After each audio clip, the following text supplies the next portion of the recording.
এই হতচ্ছাড়ি, এদিকে আয়। এভাবে পায়ের উপর পা তুলে বসে আছিস কেন? বাড়ির কাজগুলো কে করবে? তোর মা? অবনী সোফার উপরে বসেছিল, তখন কথাটি তার মামি এসে বলে। অবনী তার মামিকে দেখে ভয় পেয়ে যায়, কারণ তিনি অসম্ভব রেগে আছেন, যার ফলস্বরূপ তার চোখ এবং মুখ লাল হয়ে রয়েছে।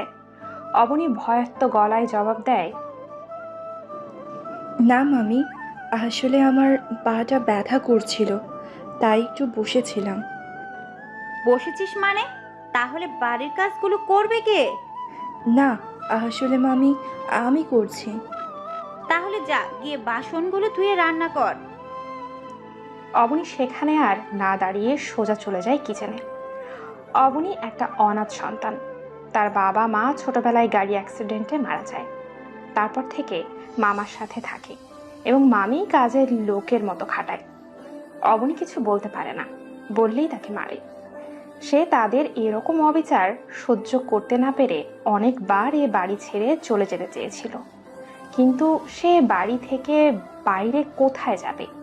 এ শহরে যে তার আপন বলতে কেউ নেই, কার কাছেই যাবে সে?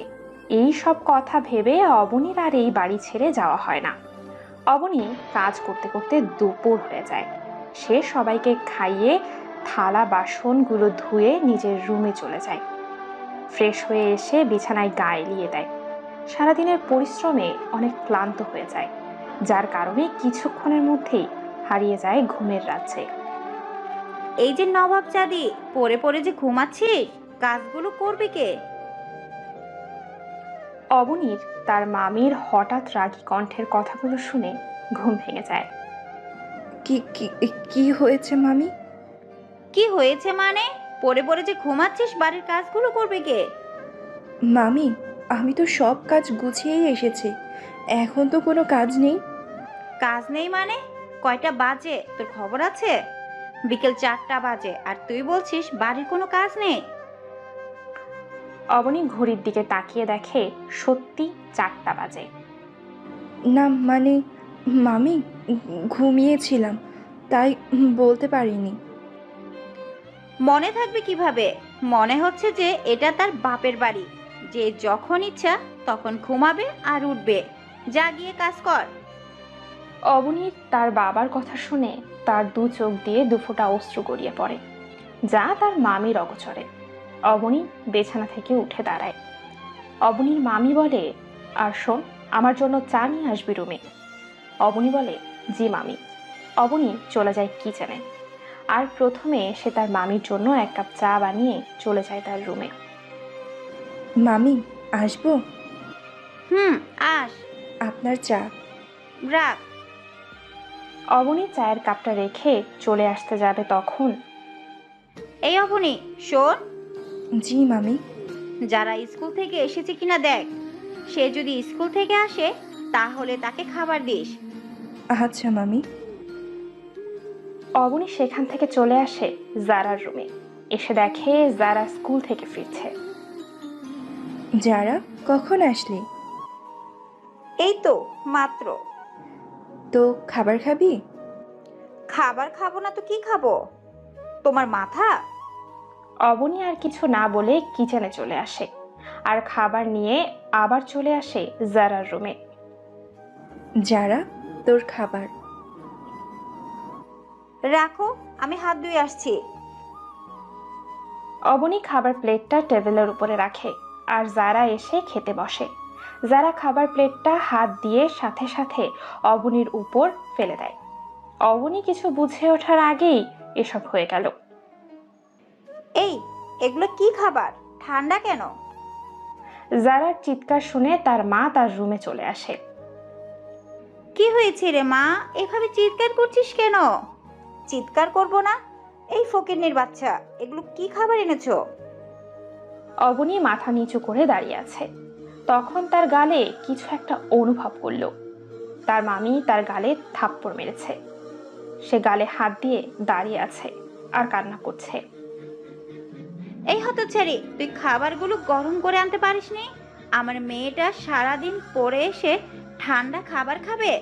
যা গিয়ে খাবার গরম করে নিয়ে আয় আর এগুলো পরিষ্কার কর।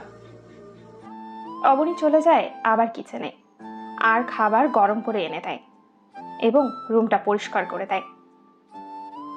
রাতের বেলা অবনী সবাইকে খাইয়ে রুমে চলে আসে। অবনীর মামা ব্যবসার কাজে বাইরে গেছেন, তাই এই কয়দিন তার সাথে কথা হয় না। অবনী নিজের রুমে গিয়ে তার আলমারি থেকে নিজের বাবা মার ফটোটা বের করে আর জড়িয়ে ধরে কান্না করতে থাকে। কেন চলে গেলে আমাকে ছেড়ে তোমরা? আমাকে নিলে না কেন তোমাদের সাথে? তোমরা জানো না, তোমাদের ছেড়ে আমি ভালো নেই, অনেক কষ্টে আছি আমি। জানো তোমরা, মামি না আমাকে দিয়ে সারা দিন বাড়ির কাজ করায়। একটু ভুল হলেই মারে, সারা দিন অবহেলা করে আমাকে। আমি ভালো নেই বাবা মা, আমি ভালো নেই। আমাকে নিয়ে যাও তোমরা তোমাদের সাথে। আমি যে আর পারছি না এই অবহেলা নিতে মামা। অবনী কান্না করতে করতে কখন যে ঘুমের রাজ্যে হারিয়ে গেছে তা জানা নেই। ভোরবেলায় ওই দূর মসজিদ থেকে ভেসে আসা আল্লাহর নামের প্রতিধ্বনিতে অবনীর ঘুম ভেঙে যায়। সে উঠে অজু করে নামাজ পড়ে নেয়। নামাজ পড়া শেষে কোরআন তেলাওয়াত করতে বসে যায়। সকালে সবার জন্য নাস্তা বানানোর পরে টেবিলে সাজানো হলো। সবাই এসে বসে পড়ল। খাওয়া শেষে অবনী নিচু গলায় বলে ওঠে, মামি, আমার না আজ ভার্সিটিতে যেতে হবে। কেন ভার্সিটিতে যাবি? আর তুই যদি এখন ভার্সিটিতে যাস, তাহলে বাড়ির কাজগুলো কে করবে? তোর মা এসে করে দিয়ে যাবে? মামি যে মারা গেছে তাকে নিয়ে কথা না বললে হয় না? কি? আমার মুখের উপর কথা? ঠাস করে একটা থাপ্পড় মেরে দেয় অবনীর গালে। সে গালে হাত দিয়ে দাঁড়িয়ে থাকে আর তার চোখ বেয়ে অশ্রু গড়িয়ে পড়তে থাকে। আর যদি মুখে মুখে তর্ক করিস, তাহলে এর থেকে আরো খারাপ হবে, বলে দিলাম। অবনী আবারও ভয়াত্ম গলায় জবাব দেয়, মামি, আমার না আজকে ভার্সিটি যেতেই হবে। একটা গুরুত্বপূর্ণ ক্লাস আছে, তা না হলে আমার জন্য অনেক খারাপ হয়ে যাবে। ভার্সিটি যাবি? আচ্ছা যাবি, তার আগে বাড়ির সব কাজ সেরে তারপর যাবি। ঠিক আছে মামি, আমি বাড়ির সব কাজ করে দিয়েই যাব। শায়লা বেগম রাগে গজ গজ করতে করতে চলে যায় তার রুমে, আর অবনীও চলে যায় বাড়ির কাজগুলো করতে। বাড়ির কাজ শেষ করতে করতে 9:30 বেজে গেছে। তাই সে তাড়াতাড়ি রেডি হয়ে যখন বেরিয়ে যাবে তখন, এই অবনী, শোন।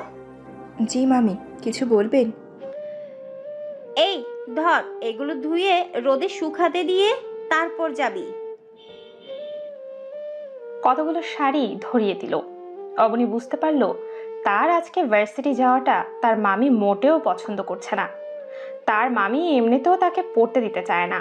সে জোর করেই এতটুকু পর্যন্ত এসেছে। কিন্তু মামি, এগুলো ধুতে তো প্রায় ঘন্টাখানেক সময় তো লাগবেই, কিন্তু আমার তো সময় নেই। আমি কিছু জানি না, তুই আজ এগুলো ধুয়ে তারপর যাবি। অবনী ভালো করে জানে তার কাজ না শেষ হওয়া পর্যন্ত তাকে বাড়ির বাইরে এক পাও রাখতে দেবে না তার মামি। তাই সে কোনো উপায় না পেয়ে কাপড়গুলো নিয়ে কাচতে বসে যায়। কাপড়গুলো কাচতে কাচতে প্রায় 1 ঘন্টা লাগে। সে সেগুলো রোদে শুকাতে দিয়ে মামির কাছে বলে বেরিয়ে পড়ে। তার বাড়ি থেকে তার ভার্সিটি 10 টাকা ভাড়া, তাই অবনী প্রায় সময় হেঁটে যায়। কিন্তু আজকে আর তার হেঁটে যাওয়ার কোনো উপায় নেই। এমনিতেই তার দেরি হয়ে গেছে, তার উপরে হেঁটে গেলে আরও দেরি হয়ে যাবে। তাই সে একটা রিক্সা করে চলে যায় ভার্সিটিতে। May I come sir? Yes, coming. Abani ভেতরে ঢুকে পড়ে। অবনী, তোমার এত দেরি হলো কেন আজকে? আসলে স্যার, কিছু কাজ ছিল, তাই দেরি হয়ে গেছে। আর হবে না স্যার। আচ্ছা ঠিক আছে, যাও গিয়ে সিটে বসো। অবনী গিয়ে তার বান্ধবী মাহির পাশে বসে পড়ে। কিরে ফইনি, কি খবর তোর? এই, তোরে কতবার বলবো আমাকে ফোন নিয়ে বলবি না? আমার বাবা মা আমার আকিকা করে এত সুন্দর একটা নাম রাখছে মাহি, তুই সেটা না বলে শুধু ফোন নিয়ে বলে ডাকুস কেন? ডাকছি, বেশ করেছি, আরও ডাকবো। তোর কোনো সমস্যা? থাক বোন, তোরে আর কিছু কমো না, এবার একটু চুপ করে থাক, ক্লাসে মন দে। অতঃপর দুজনে ক্লাসে মনোযোগী হয়। একে একে তারা সকল ক্লাসগুলো করে। ক্লাস থেকে বাহির হবার পরে অবনী, স্যার যেতে বলেছে কোথায়? অফিসে।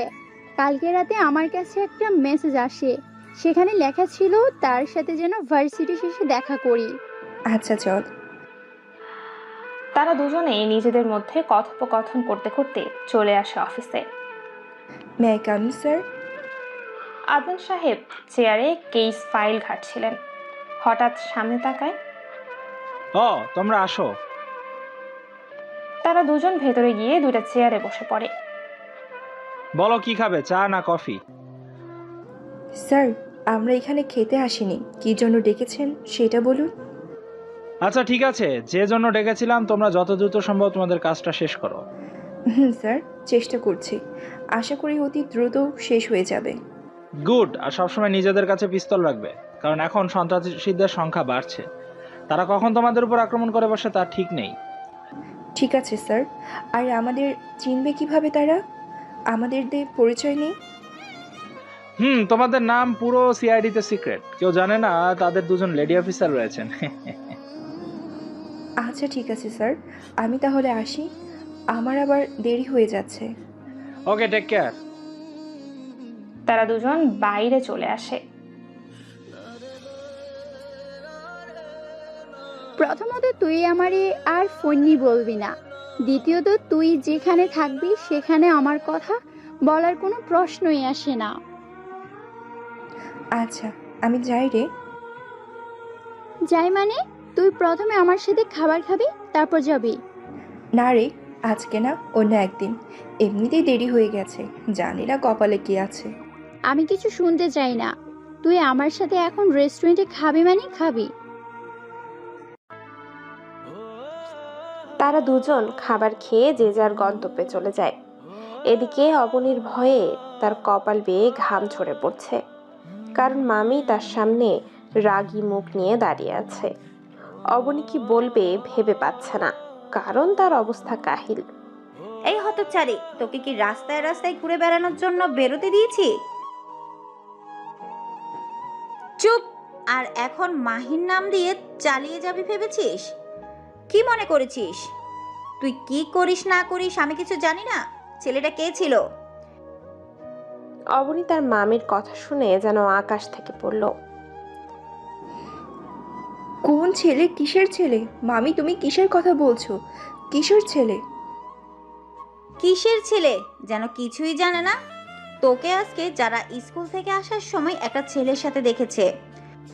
অবনীর আর বুঝতে বাকি নেই কেন তার সাথে এসব হচ্ছে। সে জারার দিকে তাকিয়ে দেখে সে মুচকি হাসছে। মামি, বিশ্বাস করো, যারা মিথ্যা বলছে। আমি কোনো ছেলের সাথে ছিলাম না, আমি তো মাহির সাথে ছিলাম। কি? তার মানে আমি মিথ্যা বলছি? মা, বিশ্বাস করো, হাপুকে আমি একটা ছেলের সাথে দেখেছি, আর হাপুকে না আমাকে মিথ্যাবাদী বানিয়ে দিল। অবনীর মামি তার মেয়ের এরকম কান্না দেখে রেগে আগুন হয়ে যায়, যার ফলস্বরূপ অবনীকে খেতে হয় থাপ্পড়। অবনী কিছু না বলে চুপচাপ সেখান থেকে চলে যায়। এভাবে চলে যায় আরো কয়েকটা দিন। এর ভেতরে অবনীর মামাও চলে আসে। সে এসে যেন অবনীর উপর এক বিশাল পাথর চাপা দিয়ে দেয়, কারণ তার মামা তার বিয়ে ঠিক করে ফেলেছে তার এক বন্ধুর ছেলের সাথে। মামা, আমি বিয়ে করব না। মামা এবং মামি বসে টিভিতে খবর দেখছেন। অবনীর এমন হঠাৎ কথায় তার দিকে ফিরে তাকায় সবাই, এবং তাদের দুজনের চোখ ভীষণ লাল হয়ে যায়। তাদের দেখে সে ভয় পেয়ে যায়। কি বললি?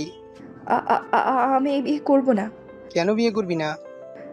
আমি আমার পড়ালেখা শেষ করতে চাই, আর ছেলেটাকে আমার পছন্দ না, শুধু নেশা করে। তুই বিয়ে করবি না, তোর ঘাড় করবে। মামি, এই বিয়ে করব না আমি। তুই বিয়ে করবি না? তোকে কি আমরা বসে বসে খাওয়াবো? তোর বাপ মা কি আমাদের অর্থ সম্পদ দিয়ে গেছে যে আমরা তোকে বসে বসে খাওয়াবো? সে যত মানা করে তাতে কিচ্ছু হয় না। তারা তাদের সিদ্ধান্তে অটল। তারা তাদের সিদ্ধান্ত থেকে এক চুলও নড়বে না। সে না করলেই তাকে তারা বেদম মেরেছে। সে চুপচাপ সব সহ্য করেছে। দেখতে দেখতে তার বিয়ের দিন ঘনিয়ে এলো এবং যথারীতি বিয়ের কাজ শুরু হয়ে গেল। মা মা আপুকে কোথাও পাওয়া যাচ্ছে না। জারার এমন কথায় আয়েশা বেগম থ হয়ে যায়। তাদের মেয়েকে পাওয়া যাচ্ছে না, তাদের কি হবে? তাদের মান সম্মান, এলাকাতে তারা মুখ দেখাবে কি করে? মা তোমার কি হলো? চুপ করে আছো কেন? কি হয়েছে যারা? আব্বু আপুকে কোথাও পাওয়া যাচ্ছে না। কি? হুম। এখন কি হবে? তাদের কি বলবো আমি?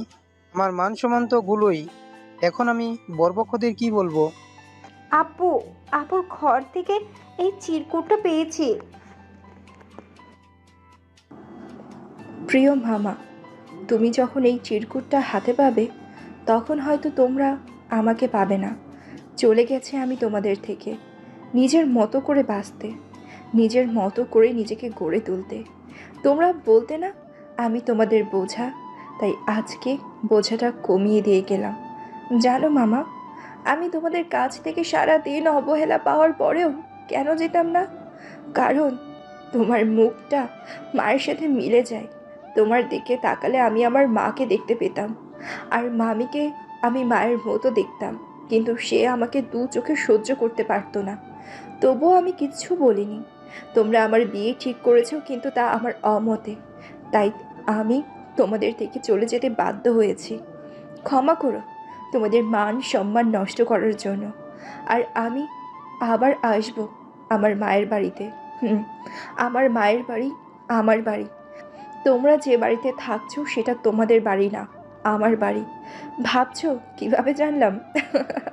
তা না হয় রহস্যই থেকে যাক। তো যাই হোক, আমি আবার আসব, এই আমিকে নিয়ে নয়, এক নতুন আমিকে নিয়ে। পাপীদের ধ্বংস করতে ফিরে আসব এক নতুন আমি হয়ে। ভালো থাকবে তোমরা, আর নিজেদের যত্ন নিবে। যারার দিকে খেয়াল রেখো, সে এখনও ছোট মানুষ, তাকে সঠিক শিক্ষা দাও। তাকে এখন তোমরা যা শেখাবে সে পরবর্তীতে তা করবে, তাই তাকে সঠিক শিক্ষা দাও। ইতি, তোমার হতভাগী ভাগ্নি। হ্যালো মাহি। বল, তুই কোথায়? তোর না আজকে বিয়ে হবার কথা? দোস্ত, আমি বাড়ি থেকে পালিয়ে আসছি, তোর বাড়ির সামনে। তাড়াতাড়ি নিচে নাম। তুই দাঁড়া, আমি আসছি। তাড়াতাড়ি আয়। মাহি নিচে নেমে দেখে তার বান্ধবী গা ভর্তি গয়না নিয়ে দাঁড়িয়ে আছে। আর মুখের অবস্থা দেখে সে আর না হেসে পারল না। সে খিলখিল করে হেসে দিল। এই, তুই হাসছিস কেন? তোকে দেখে। কেন? আমি কি জোকার নাকি যে আমাকে দেখে তোর হাসি পাচ্ছে? তার থেকে কম না তুই। কি বললি তুই? আরে রাগজ কেন?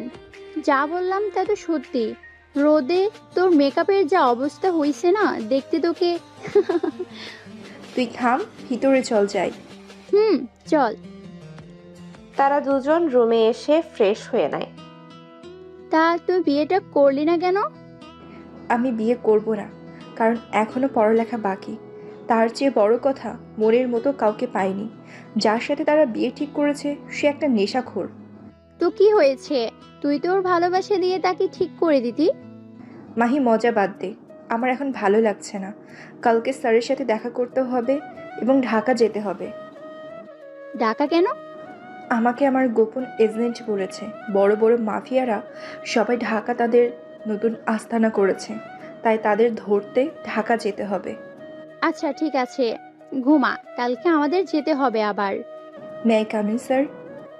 তা তোমরা কি খাবে, চা না কফি? না স্যার, কিছু খাবো না। ওকে, তা কি জন্য হঠাৎ? স্যার, আমি আমার একজন সিক্রেট সহকর্মী থেকে জানতে পেরেছি বড় বড় ডনরা সব ঢাকাতে তাদের আস্তানা খুলে সেখানে তারা সব কাজ করছে, এবং পুরো দেশের বিভিন্ন ড্রাগস থেকে শুরু করে সব তারা করছে। আদন সাহেবের কপালে চিন্তার রেশ ধরা দেয়। সে গম্ভীর গলায় বলে, তা এখন কি করার? আমরা চাচ্ছি আমরা ঢাকা যাব এবং আপনি সব ব্যবস্থা করবেন, আর আমরা ঢাকা ভার্সিটিতে ভর্তি হতে চাই। ওকে, তোমরা যা যাবে তাই হবে। মাহি না হয় যেতে পারবে, কিন্তু তুমি তোমার মামা মামিকে মানিয়ে নেবে কিভাবে? স্যারের কথা শুনে মাহি ফিক করে হেসে দেয়। মাহি হাসতে হাসতে বলে, স্যার ও তো বাড়ি থেকে পালিয়ে এসেছে বিয়ের আসর থেকে। কি? ওর বিয়ে হয়েছে? না স্যার, হয়নি। ও পালিয়ে এসেছে। ওর মামা মামি তার বিরুদ্ধে গিয়ে তার বিয়ে দিচ্ছিল, তাই সে পালিয়ে এসেছে। পালিয়ে এসেছে ভালোই হয়েছে, এক কামে দুই কাম। তা ঠিক আছে। তা তোমরা কোনোদিন যেতে চাও? আজকেই, আর কালকে থেকে ভার্সিটি। আচ্ছা ঠিক আছে, সব ব্যবস্থা হয়ে যাবে। আর তোমাদের আবারও সাবধান করছি, তোমাদের পরিচয় কেউ জানে না। তোমরা অফিসে আসো আমার বন্ধুর মেয়ের পরিচয়, তাই তোমরা তোমাদের পরিচয় সবসময় গোপন রাখবে। আর হ্যাঁ, আমার 2 ছেলেও কালকে থেকে ঢাকা ভার্সিটিতে যাবে। তারা 2জন আর্মি অফিসার, তাই তাদের সাথে পারলে ভাব জমিয়ে নিও। বলেই একটা মুচকি হাসি দেন আদনান সাহেব। কিন্তু স্যার, আমরা আপনার ছেলেদের চিনব কিভাবে? যেখানে অবনী আছে সেখানে কোনো ব্যাপারই না। কিন্তু স্যার, আমিও তো চিনি না। কোনো সমস্যা নেই, চিনে যাবে। তারা আর কোনো কথা না বলে বেরিয়ে আসে এবং তারা তাদের প্রয়োজনীয় জিনিস নিয়ে চলে আসে ঢাকার উদ্দেশ্যে। আর বিকেল 4টার দিকে তারা ঢাকায় পৌঁছয় এবং আদনান সাহেবের দেওয়ার ঠিকানাতে চলে যায়। কি রে দোস্ত, এত বড় বাড়ি? তা আমি তো দেখছি। স্যার, আমাদের জন্য এত বড় বাড়ি কেন রাখলেন? চল ভিতরে যাওয়া যাক। তারা দুজন দারোয়ান থেকে চাবি নিয়ে ভেতরে ঢুকে পড়ে। ঠিক তখনই কল আসে আদনান সাহেবের। হ্যালো, তোমরা ঠিকমতো পৌঁছেছো জায়গা মতো? স্যার। তা বাড়ি পছন্দ হয়েছে তোমাদের, নাকি অন্য একটা দিব? না স্যার, তার দরকার নেই। কিন্তু স্যার, বাড়িটা না নিলেও পারতেন। আরে পাগল মেয়ে, এটা আমার নিজের বাড়ি।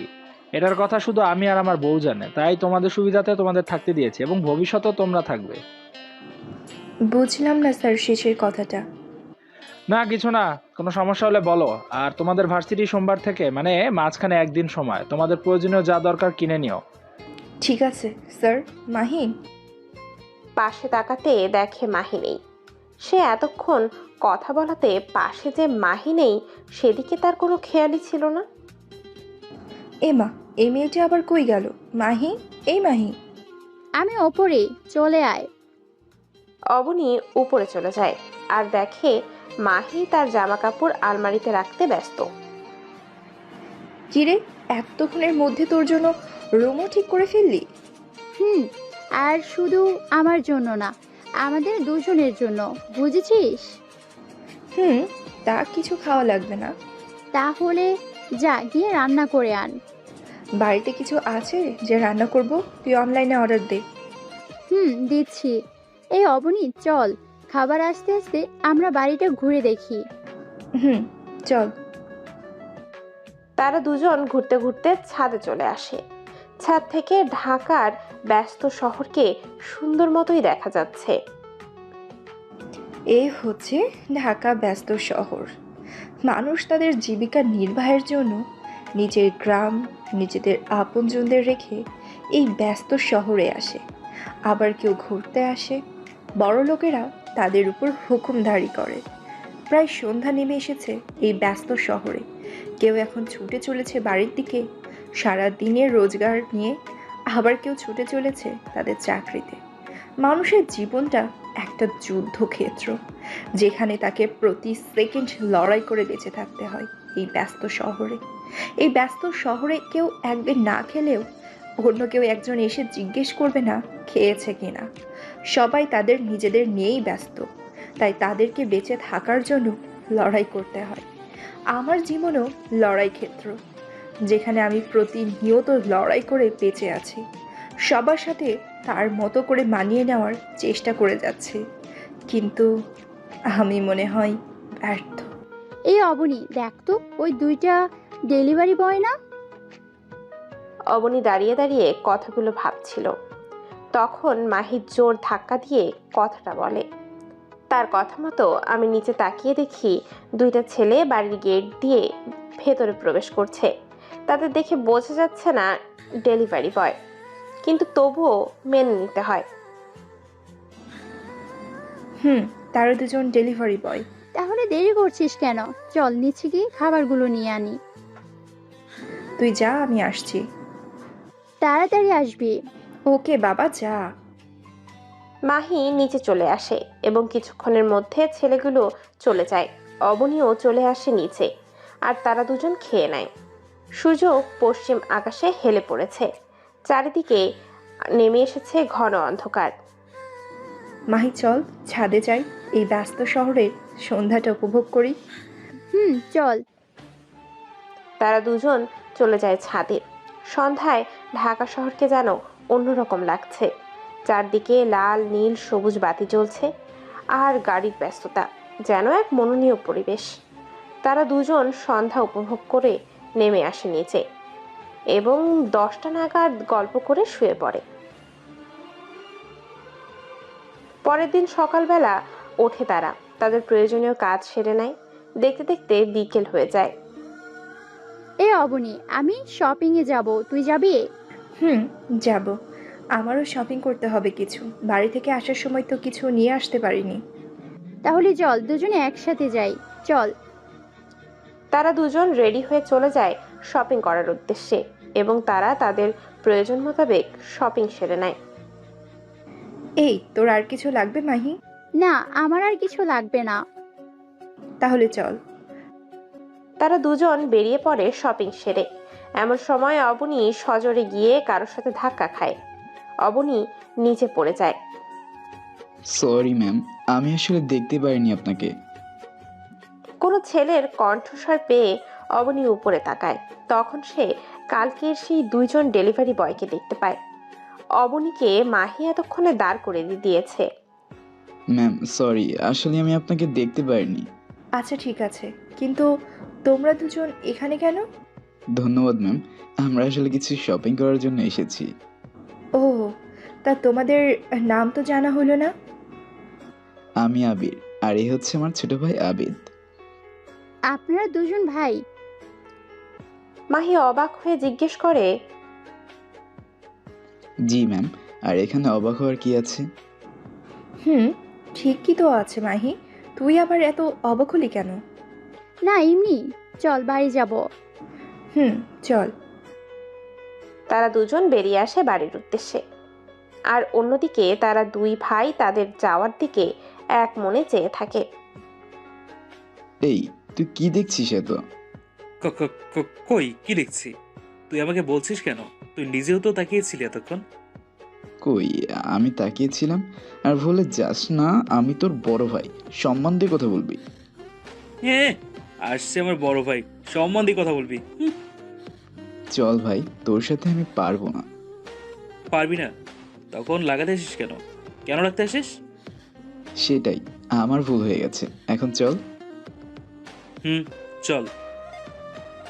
তারা দুজন শপিং করে তাদের বাড়িতে চলে যায়।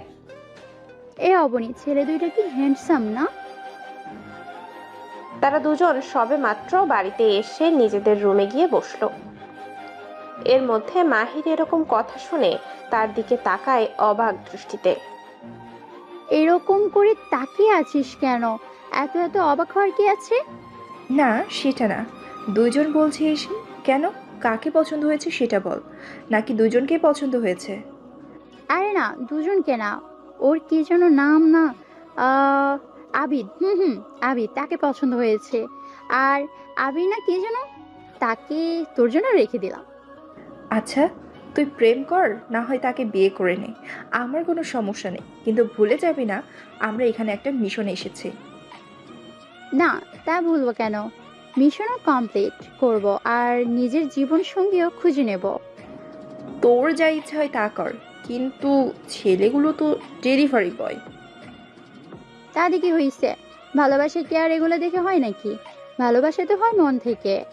আর তোর তো একজনকে পছন্দ হয়েছে। কে বলেছে আমার পছন্দ হয়েছে? ওরা তো সাধারণ ডেলিভারি বয়। আমি বলেছি, কারণ আমি তোর সাথে সেই ছোটবেলা থেকেই থাকছি, তাই তোর চোখ বলেই দেবে সবকিছু। আরে বাদ দে তো এসব কথা। ও, আমি এখন বাদ দেব? এতক্ষণ তো আমাকে সুন্দর উপদেশ দিলি।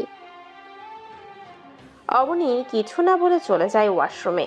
আয়নাতে নিজেকে দেখে নিজের অজান্তেই হেসে দেয়। আচ্ছা, আমি কি কাউকে পছন্দ করি নাকি তাকে ভালোবেসে ফেলেছি? যাই হোক, সেটা পরে দেখা যাবে। এখন নিজের মিশন শেষ করি। দেখতে দেখতে সেদিন চলে যায়। পরের দিন তারা দুজন তাদের নতুন ভার্সিটি যাওয়ার উদ্দেশ্যে বেরিয়ে পড়ে এবং কিছুক্ষণের মধ্যেই এসে পৌঁছে যায়। নতুন জায়গা, নতুন ভার্সিটি, তারা দুজন কিচ্ছু চেনে না। তাই তারা দুজন কাউকে জিজ্ঞেস করে প্রিন্সিপালের রুম পর্যন্ত যায়। Coming sir. আসো। তারা দুজন ভিতরে ঢুকে তাদের কাগজপত্র দেয় আর প্রিন্সিপাল স্যার একজনকে ডেকে তাদের ক্লাসরুম দেখিয়ে দিতে বলে। তারা দুজন ক্লাসরুমে চলে আসে এবং কিছুক্ষণ পর স্যারও চলে আসে। এখানে মাহি আর অবনি কে? মাহি আর অবনী দাঁড়িয়ে যায়। তাদের দুজনকে সামনে নেওয়া হয়। এ দুজন হচ্ছে তোমাদের নতুন সহপাঠী, তাই তোমরা সবাই তাদের সাথে পরিচয় সেরে বন্ধুত্বর মতো আচরণ করবে। জি স্যার। একে একে সবার পরিচয় পর্ব সেরে নেয়। প্রিন্সিপাল স্যার বলেন, যাও সিটে গিয়ে বসো। তারা দুজন গিয়ে নিজেদের সিটে বসে পড়ে। মাই উই কামিং স্যার। তোমাদের দুজনের সমস্যা কি? প্রতিদিন দুজনে দেরি করে আসো। আসলে স্যার। কি? প্রতিদিনই একই কথা? স্যার কাজ ছিল তাই দেরি হয়ে গেছে। জি স্যার। আর যদি দেরি করে আসো তাহলে কান ধরে দাঁড় করিয়ে রাখবো। যাও ভিতরে যাও। তারা দুজন গিয়ে পেছনের সিটে বসে পড়ে। অবনী এবং মাহি এতক্ষণ তাদের দেখতে পায়নি, শুধু তাদের কথা শুনতে পেয়েছে। কিন্তু তারা দুজন ভেতরে ঢোকার পর যেন ভূত দেখার মতো চমকে ওঠে। তবুও অবনী নিজেকে সামলে নেয়। এ অবনী, এরা দুজন এখানে কেন? দেখতে পাচ্ছিস তারাও এখানে পড়ে। কিন্তু তারা না ডেলিভারি বয়। তো কি হয়েছে? তারা কি পড়তে পারে না নাকি? পারে। কেউ আর কোনো কথা বলে না। ক্লাস শেষ করে তারা দুজনই বেরিয়ে পড়ে। এই অবনী, কিছু খেয়ে তারপর যাই, খুব ক্ষুধা লাগছে। চল। তারা দুজন ক্যান্টিনে চলে যায়, যেখানে আবির আর আবিরও খাবার খাচ্ছে। মাহি আর অবনীও গিয়ে তাদের পাশে বসে। কেমন আছো? আপনারা এখানে? তোমরা এখানে যা করতে এসেছো আমরাও তাই করতে এসেছি। মানে আমরা যা করতে এসেছি তা করতে এসেছেন মানে? আরে তোমরা তো পড়তে এসেছো আর আমরা পড়তে এসেছি, এখানে ভয় পাওয়ার কি আছে? তা ঠিক। যাক বাবা, বেঁচে গেলাম। এই বিড়বিড় করে কি বলছেন? না কিছু না। এই আবিদ, আবিদ। কোনো সারা শব্দ নেই। এক ধ্যানে সামনের দিকে তাকিয়ে আছে। এই আবিদ। কি হয়েছে? এভাবে কি দেখছিস? না কিছু না। এই মাহি, সব কি আজই দেখে ফেলবি নাকি? তোর কোনো সমস্যা? না, আমার কোনো সমস্যা হবে কেন? যেভাবে একে অপরের দিকে তাকিয়েছিলি যেন চোখ দিয়ে গিলে খাবি। বাদ দে তো। আচ্ছা। তারা সবাই খাবার খেয়ে যার যার মতো চলে যায়। রাতের বেলা অবনীর মোবাইলে কল আসে। এই মাহি, দেখ তো কে কল করেছে। এই স্যার কল করেছে। দে। আসসালামু আলাইকুম স্যার। কি খবর তোমাদের? তা কাজ কতটুকু? আজকে মাত্র ভার্সিটি গেলাম, এখন দেখি কি করা যায়। আচ্ছা ঠিক আছে, তা আমার ছেলেদের সাথে দেখা হয়েছে? আরে স্যার, আমরা তাদের চিনব কিভাবে? আমরা তাদের নামও জানি না, তার উপর তাদের দেখিও নি। তাদের নাম বলেন প্লিজ স্যার। ওকে বলছি, তাদের নাম হচ্ছে আবির এবং আবিদ। আবির আমার বড় ছেলে এবং আবিদ ছোট ছেলে। ওয়েট স্যার, এর নামের দুজনকে আমি চিনি। কিভাবে? তারা দুজন ডেলিভারি বয়। খাবার অর্ডার করেছিলাম, তখন তারা এনে দিয়ে যায় এবং তারা আমাদের সাথে একই ভার্সিটিতে পড়ে আর একই ডিপার্টমেন্টে। তাদের ফটোগুলো দিবেন প্লিজ। আচ্ছা ওকে দিচ্ছি। তারপর স্যার দুটো ফটোকপি পাঠায়। তা দেখে অবনীর মাথা যেন কাজ করা বন্ধ করে দিয়েছে। কিরে, তুই এরকম করে আছিস কেন? কই, কিরকম করে আছি? মুখ দেখে মনে হচ্ছে কিছু দেখে শক খেয়ে আছিস।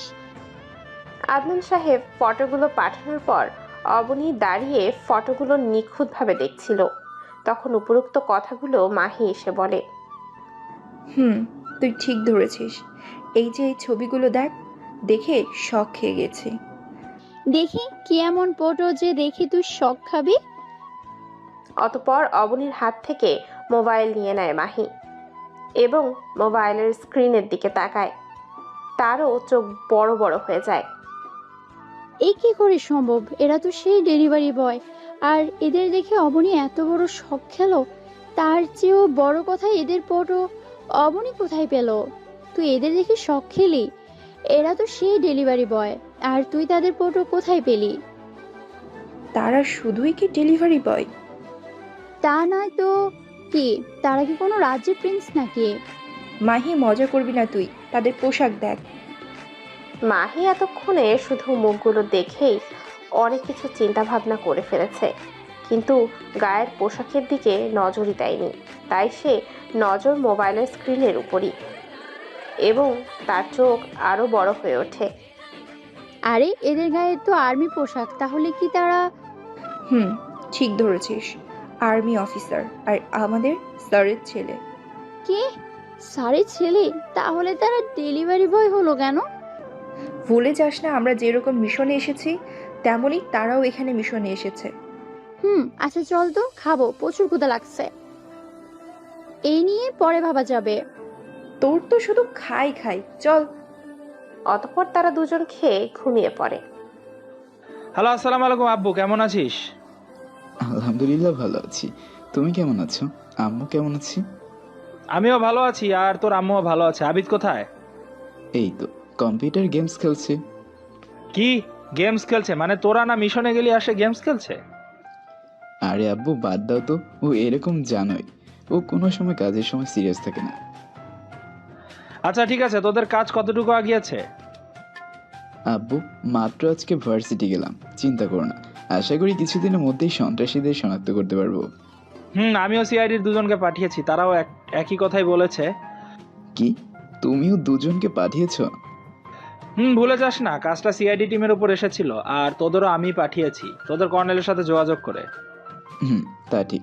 আচ্ছা, তারা ছেলে না মেয়ে? তারা দুজনই মেয়ে, সব দিক দিয়ে পারফেক্ট আছে। কিসের পারফেক্ট আছে আব্বু? না কিছু না, তোরা তোদের কাজ দ্রুত শেষ কর, তারপর তোদের বিয়ে দিতে হবে। তো আব্বু তুমি আছো শুধু বিয়ে নিয়ে? দ্রুত কাজ শেষ কর। বলেই লাইন কেটে দেয় আদনান সাহেব। এই, তুই সারাদিন কম্পিউটারের ভিতর পড়ে থাকিস কেন? জানিস না আমরা এখানে একটা মিশন এসেছি? আরে বাদে তো, মিশন পরে হবে, আগে নিজের জীবন সঙ্গী খুঁজে নেই। জীবন সঙ্গী মানে? তুই মাহির কথা বলছিস? দেখ, তার ফেসবুক আইডি মাহি চৌধুরী অনু। কি, তুই এতক্ষণ বসে বসে এগুলো করছিস? ভাবির আইডিটা খুঁজে পাচ্ছি না। তোর আবার ভাবি আসলো কোথা থেকে? বেশি ঢং করিস না, মনে করছিস কি আমি কিচ্ছু জানি না? বাদ দে, চল ঘুমিয়ে পড়ি। তুই ঘুমিয়ে পড়, আমার কাজ আছে। ওকে? এই মাহি উঠ, আর কত ঘুমাবি? আর একটু ঘুমাই। আর একটু ঘুমাই মানে? সারা রাত ধরে চোর পাহারা দিয়েছিস? না, চোর পাহারা দিব কেন? আবিদের সাথে কথা বলেছি। কি, তুই আবিদের সাথে কথা বলেছিস? মানে? উফ, তোর জন্য একটু ঘুমাতেও পারবো না। আর আমি আবিদের সাথে কথা বলছি, অন্য কারোর সাথে না তো। এতে এত অবাক হওয়ার কি আছে? তুই ওর নাম্বার কোথায় পেলি? আরে তুই যখন ঘুমিয়ে গেলি তখন মেসেঞ্জারে কথা হয়েছে। ও চল, ভার্সিটির সময় হয়ে গেছে। আচ্ছা তুই 5 মিনিট দাঁড়া, আমি 10 মিনিটের মধ্যেই রেডি হয়ে আসি। কি হলো, বের হ, দেরি হয়ে যাচ্ছে তো। আর 2 মিনিট। 2 মিনিট করতে করতে তুই 1 ঘন্টা শেষ করে দিলি। এই তো শেষ। বাবা, এত সাজ কেন আজকে? বুঝবি না, চল। না, আমি বুঝবো কেন, চল। তারা দুজন বেরিয়ে পড়ে ভার্সিটির উদ্দেশ্যে। কিছুক্ষণের মধ্যেই তারাও পৌঁছে যায় ভার্সিটিতে। গিয়ে দেখে আবির এবং আবিদ বসে আছে গাছের নিচে। তারা দুজন তাদের পেছনে গিয়ে দাঁড়ায় এবং অবনী আস্তে করে বলতে থাকে, সিআইডির এএসপি আদনান সাহেবের সন্তান। আর্মি অফিসাররা কিনা শেষ পর্যন্ত ডেলিভারি বয় হয়ে গেল। অবনীর এরকম কথা শুনে আবির এবং আবিদ ঘাবড়ে যায়। ফলস্বরূপ তারা পেছনের দিকে তাকায় এবং অবনী এবং মাহিকে দেখতে পায়। কি কি কি বলছেন আপনারা? Army officer, CID? আমরা কিছু বুঝতে পারছি না। এত সাধু সাজা লাগবে না আর্মি অফিসার আবির, ওর উপর ডেলিভারি বয়। আবির আর আবিদ কিছু না বলে হঠাৎ করে অবনী এবং মাহি দুজনকে জড়িয়ে ধরে। আবির অবনীকে আর আবিদ মাহিকে এরকম হঠাৎ করে জড়িয়ে ধরাতে অবনী কিছুটা ঘাবড়ে যায় এবং ছোটার চেষ্টা করে। অন্যদিকে মাহি তো আবিদকে নিজে থেকেও জড়িয়ে ধরেছে। তারা দুজন দুজনকে জড়িয়ে ধরে আছে। অবনী হঠাৎ করে অনুভব করলো তার পেটের উপরে কিছু একটা রাখা হলো। তাই সে চুপ করে দাঁড়িয়ে থেকে বোঝার চেষ্টা করলো জিনিসটা কি। কোনো নড়াচড়া করবেন না, সোজা হয়ে দাঁড়িয়ে থাকুন, না হলে সোজা গুলি করে দিব। আবির কথাটা বলল। আবিরের কথা শুনে অবনী হাসবে না কাঁদবে বুঝে উঠতে পারছে না। যে জীবন খেলায় তারা নেমেছে সেখানে মৃত্যুকে জয় করতে নেই। সেখানে একটাই নিয়ম, হয় মারো না হয় মরো। মিস্টার আবির, আপনারা আমাদের গুলির ভয় দেখাচ্ছেন?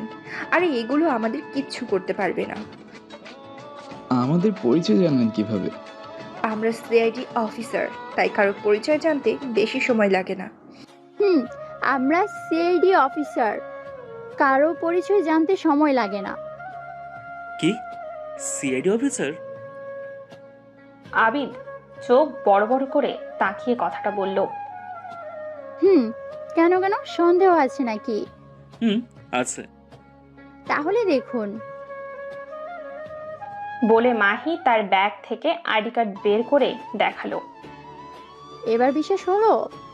না, গতকাল রাতে আব্বু বলেছে সিআইডির অফিসার দুজন পাঠিয়েছে। ও হ্যালো মিস্টার আবির, আর কতক্ষণ জড়িয়ে রাখবেন? এবার তো ছাড়ুন। ও হ্যাঁ, সরি। ঠিক আছে। ওকে, যা হওয়ার হয়েছে, এবার কাজের কথায় আসি। এই তোরা দুজন দুজনকে ছাড়, জড়িয়ে ধরে রেখেছে যেন ছাড়লেই চলে যাবে। ঢং দেখলে বাঁচি না। তোরা তো জ্বলছে কেন? তুই পারলে ধরে রাখ না। বাধা দিছে কে তোকে? হ্যাঁ, চাইলে ধরতে পারেন। হ্যাঁ, চাইলে ধরতে পারেন। বোন আমার, এখানে আস, কথা আছে। আচ্ছা আসছি। তো কাজের কথায় আসি। কথাটা কি সেটা তো বলবি। বলছি। আমি গোপন সূত্রে জানতে পেরেছি আজকে ভার্সিটি থেকে ড্রাগস পাচার হবে। কি? আজকে? আজকে। তাই আজকে রাতে আমাদের সবাইকে আবার একসাথে যেতে হবে। কিন্তু কোথায়? ভার্সিটির পিছনে যে পুকুরটা আছে সেখানে। আর তোমাদের নাম্বার দাও। দরকার হবে না, তোমাদের নাম্বার আমার কাছে আছে। কিভাবে? তোমাকে তো আমি কোনো নাম্বার দেইনি। চিন্তা করো না, ও হ্যাকিং ভালো পারে, তাই তোমাদের সাধারণ নাম্বার বের করা তার কোনো ব্যাপারই না। ও আচ্ছা, তোমাদের নাম্বার দাও। নাও, 0161036। ও নাম্বারের লাস্টে 6 এর জায়গায় 7 দিলে আমার নম্বর হয়ে যাবে। ও ঠিক আছে। এই অবনী, ওই ছেলেটা আমাদের ভিডিও করেছে। কোথায়? ওই যে গাছের পেছনে দেখ। অবনী আর বাকি সবাই গাছের পেছনে তাকাতে ছেলেটা দৌড় দিল। আরে ধর ছেলেটাকে। সবাই উঠে ছেলেটার পেছনে দৌড়তে থাকে, কিন্তু ছেলেটা বেশি দূর যেতে পারে না। সবে মাত্র ভার্সিটি থেকে বের হয়ে কিছুটা গিয়ে আর ধরা পড়ে যায়। ধরা তো পড়বেই, কারণ তারা আর্মি এবং সিআইডি অফিসার, তাদের থেকে কি দৌড়ে পালিয়ে যাওয়া যায়? বল, ভিডিও করছিস কেন? বলবো না। বলবি না? আচ্ছা, একটা বসিয়ে দিলাম। তোর কার লোকের গায়ে হাত দিয়েছিস জানোস না, তোদের জানে মেরে ফেলবে, তাই নাকি? এই একে বেঁধে রাখ, তারপর দেখি তার কোন বাপে তাকে বাঁচায়। কিন্তু তাকে কোথায় রাখবো? চিন্তা করো না, তাকে আমরা আমাদের বাসায় রাখবো এবং তার থেকে জবাব নিব। তা ঠিক হবে। চলো তাকে নিয়ে তোমাদের বাসায় যাই। ছেলেটাকে নিয়ে তারা 4 জন চলে আসে বাড়িতে। এবং তাকে আলাদা একটা রুমে চেয়ারের সাথে বেঁধে রাখা হয়। তার এখনো জ্ঞান ফেরেনি। তারা তাকে রাস্তায় পিটিয়ে অজ্ঞান করে ফেলেছে। ওর এখনো জ্ঞান ফেরেনি, চলো রুমে গিয়ে বসি। হুম, চলো। তারা সবাই রুমে যায়। গিয়ে অবনী এবং মাহির কপাল কুঁচকে যায়। এটা রুম নাকি অন্য কিছু, নাকি গরু ছাগলের থাকার জায়গা? কি হলো, তোমরা দরজা দাঁড়িয়ে আছো কেন? ভেতরে আসো। এইটা কি মানুষ থাকার রুম? হুম, কেন? আমরাই তো থাকি। তাহলে রুমটার এ অবস্থা কেন? ব্যাচেলার তো, তাই রুমের যত্ন হয় না, যখন যেটা যেভাবে পারি রেখে দেই। ও, রুম গুছাও। তারা সবাই রুম গুছিয়ে আবার চলে যায় ছেলেটার কাছে। এখনো জ্ঞান ফেরেনি তার। কি মারাই না মেরেছে। আয় আবিদ, এক যুগ পানি নিয়ে আয়। হুম। আবিদ পানি এনে আবিরের হাতে দেয়, আর আবির ছেলেটার মুখে ঢেলে দেয়। সাথে সাথে ছেলেটা চমকে উঠে যায়। তোরা আমাকে এখানে এইভাবে বেঁধে রেখেছিস, যদি বস জানতে পারে তোদের জানে মেরে ফেলবে। তাই জানের মায়া থাকলে আমাকে ছেড়ে দে। আমাদের জানের মায়া? আরে আমরা যখন এই চাকরিতে ঢুকেছি তখন নিজেদের জীবনের মায়া ত্যাগ করেছি, আর তুই আমাদের মরার ভয় দেখাচ্ছিস? আমরা তো ঠিকই তোর বসকে খুঁজে বের করব, মেরেও ফেলবো, কিন্তু তোকে এখন আমাদের হাত থেকে বাঁচাবে কিনা? আমার বসকে মারবি তোরা?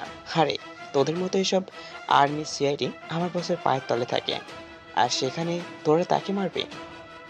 তারে তোরা দেখলে তো দেশের এমপি মন্ত্রীরা পর্যন্ত চেয়া ছেড়ে দেয়, আর সেখানে তোরা যত হাসার হেসে নে। এই আবিদ, আমার যন্ত্রপাতিগুলো নিয়ে আয় তো। হুম। আবিদ একটা বাক্স এনে রাখে আবিরের পাশে। আবির বাক্সটা খোলে এবং তার থেকে লোহার রড বের করে এবং জলি আর হাতুড়ি বের করে। তোদের একটাকে ধরতে পেরেছি, এখন তোর থেকেই জানতে পারবো বাকি সবকিছু। আমি মরে গেল তো বলবো না। ওকে আবিদ, ওর হাতে এনে টেবিলের উপর রাখ। আবিরের কথা মতো আবির ছেলেটার হাত ধরে টেবিলের উপরে রাখে, আর আবির তাতে একটা জলি রেখে হাতুড়ি দিয়ে একটা বাড়ি দেয়। সাথে সাথে শোনা যায় একটা আত্মচিৎকার, কিন্তু সে চিৎকার কারো কানে যায় না। ভালোই ভালোই বলে দে, না হলে এর থেকেও খারাপ হবে। মেরে ফেলতে বলবো না। ওকে, তাহলে মরেই যা, কিন্তু তোকে এত সহজে মারবো না, কষ্ট দিয়ে দিয়ে মারবো। আবির আবার বাক্সটা থেকে প্লাস বের করে এবং ছেলেটার আঙুল টেনে টেনে উড়িয়ে ফেলে, আর বলতে থাকে, বলবি না? না, মরে গেলেও বলবো না। ওকে। আবির আবার বাক্সটা থেকে একটা ব্লেড এবং মরিচের গোড়া বের করে এবং ছেলেটার শরীর কেটে তাতে মরিচ দিতে থাকে। ছেলেটা মৃত্যু যন্ত্রণায় ছটফট করছে, কিন্তু কারো সেদিকে কোনো খেয়াল নেই। বলবি না?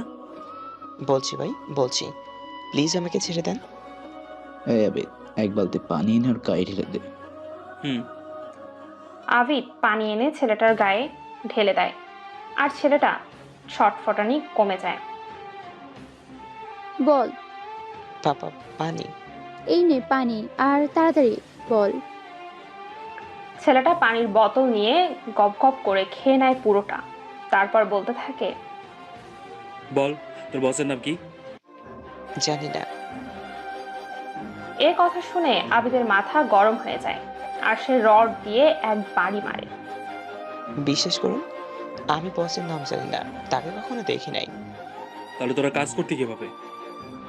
আমাদের একজন কাজ দিত, আর আমরা তার কথা মতো কাজ করতাম। সে বসকে দেখেছে এবং তার সাথে অনেকবার কথা বলেছে। কে সে? আর তোরা ড্রাগস আনতি কোথা থেকে?